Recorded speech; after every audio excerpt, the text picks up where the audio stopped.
उसी T shirt के अंदर बंदा मात्र 2 घंटे में अमेरिका जाकर तबाही मचाकर वापिस यूक्रेन आ जाता है। पूरा अमेरिका सदमे में है। डोनाल्ड ट्रंप साहब कैसे राष्ट्रपति है अमेरिका के, पूरी मीडिया के सामने फजीयत करवा लेते हैं। उसका वीडियो बन रहा था, बाकायदा लाइव स्ट्रीमिंग चल रही थी। Gambling with World War III. You're gambling with World War III. If you will speak very loudly about the war, you He's can. not speaking loudly. He's not speaking loudly. नमस्कार जय किसान साथियों, पहली बार भारत के अलावा किसी देश के राष्ट्राध्यक्ष को सैल्यूट करने का मन कर रहा है। वास्तव में जिस प्रकार से जेलेंस्की ने अमेरिका की धरती पर जाकर यूक्रेनी जुनून, जिंदादिली और स्वाभिमान के झंडे गाड़े हैं, वो अपने आप में चर्चा का विषय बना हुआ है। पूरे विश्व की जितनी भी इलेक्ट्रॉनिक और प्रिंट मीडिया है, उसके अंदर यूक्रेनी राष्ट्रपति जेलेंस्की की इस साहसी और जिंदादिली का जिक्र चारों तरफ हो रहा है।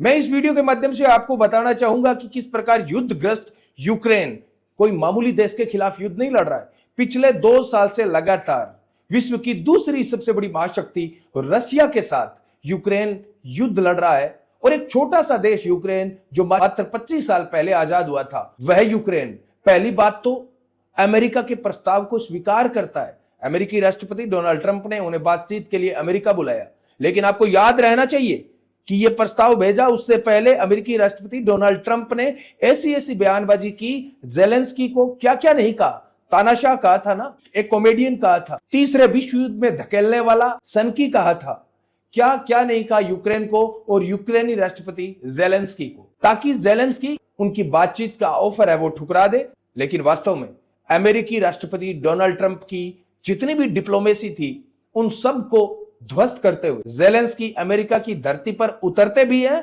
और उतरते ही धमाके करने शुरू कर देते हैं, एक से बढ़कर एक, कि अमेरिका की पूरे वर्ल्ड के अंदर जो धौंस है, जो चौधराहट है, उसके धुएं कर देता है, उसकी एक प्रकार से बखिया उधेड़ देता है। जिस प्रकार से अमेरिका की धरती पर उतरते ही जेलेंस्की ने सबसे पहले अमेरिका की देशभक्ति का ठेका बांटने वाले एलन मस्क को सबसे पहले जवाब दिया और यह कहा कि मैं आपके साथ बातचीत का ऑफर ठुकराता हूं। मैं यहां पर अमेरिका के राष्ट्रपति से बातचीत करने आया हूं, मैं आपके बच्चे खिलाने यहां पर नहीं आया हूं।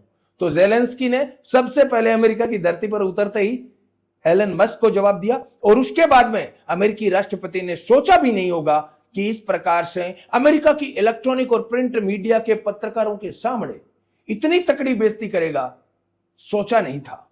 ना तो अमेरिका ने सोचा था, ना अमेरिका के किसी पत्रकार ने सोचा था और ना खुद डोनाल्ड ट्रंप ने सोचा था। डोनाल्ड ट्रंप ने सबसे पहले गाड़ी से उतरते ही जेलेंस्की के स्वाभिमान को ठेस पहुंचाने हेतु या उनको अंडर एस्टिमेट करते हुए किस प्रकार से उनकी टी शर्ट पर मजाक उड़ाया। सबसे पहले कहा कि बड़े अच्छे ड्रेसअप होकर आए हो, आपकी ड्रेस को देखकर लगता है कि सीधे युद्ध से आप अमेरिका में आए हो।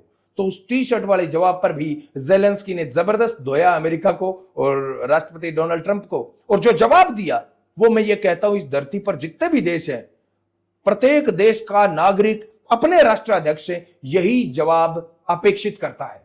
कहा मैं युद्धग्रस्त यूक्रेन से आया हूं, वहां पर आप जैसे सूट बूट पहनने की मेरे पास फुर्सत नहीं है, और जब युद्ध रुक जाएगा, जब यूक्रेन के जितने भी हमारे आम लोग हैं वो सुरक्षित हो जाएंगे, उसके बाद में हो सकता है मैं आपसे अच्छा सूट पहनकर आऊं। सबसे पहले यह जवाब दिया।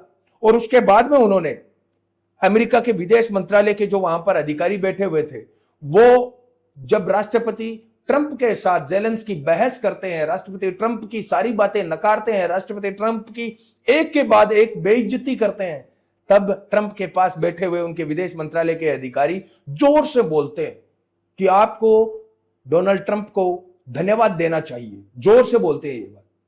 तो उस जोर से बोलने पर जेलेंस्की ने जिस प्रकार से धोया है पूरे अमेरिका को कि आपके जोर से बोलने से मैं कोई डर नहीं जाऊंगा, और दूसरी बात, मैं थैंक यू डोनाल्ड ट्रंप को क्यों बोलूं? कोई एक काम बता दो डोनाल्ड ट्रंप ने ऐसा किया हो या अमेरिका ने ऐसा किया हो जिस पर मैं आपके देश को थैंक यू बोलूं या आपको थैंक यू बोलूं। सोचो, इस धरती के सबसे पावरफुल देश अमेरिका, जो ये कहता है कि मैं ये कर दूंगा, मैं वो कर दूंगा, उसको उसकी धरती पर जाकर जेलेंस्की ये कहते हैं कि आपके देश और आपके राष्ट्राध्यक्ष को मैं थैंक यू क्यों बोलूं। 2014 से लेकर अब तक यूक्रेन जिस आग में जल रहा है, उसके अंदर सबसे बड़ा अगर कोई आग में घी डालने का काम कर रहा है तो वो अमेरिका है, जो अपने हथियारों को बेचने के लिए हमारे देश को जलाने का काम कर रहा है। डोनाल्ड ट्रंप पुतिन से डरते होंगे, जेलेंस्की पुतिन से नहीं डरता है। यह भी कितनी बड़ी बात है जो अमेरिका की मीडिया के सामने कही। अब मैं ये बताता हूं कि उसके बाद में जब अमेरिका के विदेश मंत्री के अधिकारी जेलेंस्की को यह कहते हैं कि हमारी डिप्लोमेसी के कारण रूस युद्ध विराम करने पर राजी हुआ है, तब जेलेंस्की कहते हैं, क्या मैं आपको जवाब दे सकता हूं? इतनी देर तो मैं आपके राष्ट्रपति से बात कर रहा था, क्या मैं आपके साथ बात कर सकता हूं? तो वो अधिकारी बोलता है, हाँ क्यों नहीं। तो बोलो बताओ आपकी कौन सी अमेरिका की डिप्लोमेसी है ऐसी? 2014 से लेकर अब तक हमने पुतिन के साथ 3 बार युद्ध विराम पर समझौते किए हैं और तीनों ही बार पुतिन ने या रूस ने वो समझौते तोड़े हैं, युद्ध विराम तोड़ा है और यूक्रेन को आज धुआं धुआं कर रखा है। अमेरिका से ना रूस डरता है और ना यूक्रेन डरता है। आपकी कोई डिप्लोमेसी नहीं है, आप हथियार बेचने वाले सिर्फ और सिर्फ दलाल हो, इसके अलावा आप कुछ नहीं हो। इतनी बड़ी बात अमेरिकी राष्ट्रपति के सामने जेलेंस्की बोल देते हैं कि आप हथियार बेचने वाले दलाल से बढ़कर और कुछ नहीं हो। इससे बड़ी बेइज्जती क्या हो सकती है अमेरिका की? और उसके बाद में जब इतना सब कुछ चल रहा था तो डोनाल्ड ट्रंप ये कहते हैं कि आप पूरी धरती को तीसरे विश्व युद्ध की तरफ धकेल रहे हो, आपको मानना चाहिए, आपको युद्ध विराम करना चाहिए, नहीं तो आप अकेले पड़ जाओगे और आप मिट्टी में मिल जाओगे।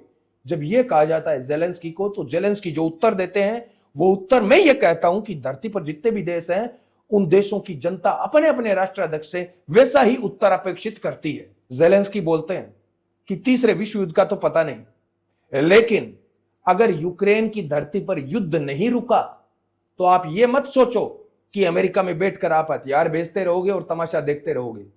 वो आग अमेरिका तक भी पहुंचेगी और हो सकता है कि अमेरिका को हमसे ज्यादा नुकसान झेलना पड़े। यह छोटी धमकी नहीं है, यह कितनी बड़ी धमकी अमेरिका की धरती पर जाकर। मैं ये कहता हूं अमेरिका के आज तक के इतिहास में आज तक किसी भी देश ने अमेरिका के अंदर घुसकर इस प्रकार की धमकी नहीं दी होगी। किसी भी राष्ट्राध्यक्ष में यह हिम्मत नहीं है जो जेलेंस्की ने हिम्मत जुटाई है। और मैं ये कहता हूं कि अगला जो उनका मास्टर स्ट्रोक था, यह सब कुछ हो गया, तमाशा हो गया। अमेरिकी मीडिया के सामने अमेरिकी राष्ट्रपति की धज्जियां उखाड़ दी। अमेरिकी राष्ट्रपति के साथ बैठे हुए उनके विदेश मंत्रालय के अधिकारी तो बाकायदा इस बात को स्वीकार करते हैं कि आपने हमारे देश की फजीहत की है, आपने हमारे देश की बेइज्जती की है, इंसल्ट की है, आपको माफी मांगनी चाहिए हमारे देश से। तब वो कहते हैं, मैं आपके देश से माफी किस बात के लिए मांगू? मैंने तो सिर्फ इंसल्ट की है। आपने हमारी धरती को आग के हवाले कर दिया, आपने पता नहीं हमारे कितने बच्चों को मार दिया, आपने हमारी महिलाओं को मार दिया, और आप ये कह रहे हो आपके देश से माफी मांगू? आपके देश को माफी मांगनी चाहिए। और दूसरी बात, ये सारा तमाशा होने के बाद में वो ये कहते हैं कि डोनाल्ड ट्रंप ने मुझे डिनर पर और संयुक्त प्रेस कॉन्फ्रेंस में जो बुलाया था, इस पूरी वार्ता के बाद में होनी थी, संयुक्त प्रेस कॉन्फ्रेंस होनी थी और डिनर होना था, मैं उस डिनर को ठुकराता हूं। जेलेंस्की ये बात कहता है, पहली बार मैंने सोचा है कि अमेरिकी राष्ट्रपति या अमेरिका के राष्ट्रपति के साथ डिनर के प्रस्ताव को ठुकराया है। यहां पर तो होड़ लगी हुई थी, सभी देशों के राष्ट्राध्यक्षों के अंदर होड़ लगी हुई थी कि मैं पहले मिलूं या मैं पहले मिलूं। अमेरिका से मिलने की होड़ लगी थी। भाई साहब जेलेंस्की वहां पर एक टी शर्ट में जाकर ये कह देते हैं कि कट हो रखो थारो डिनर। कितनी बड़ी बात है।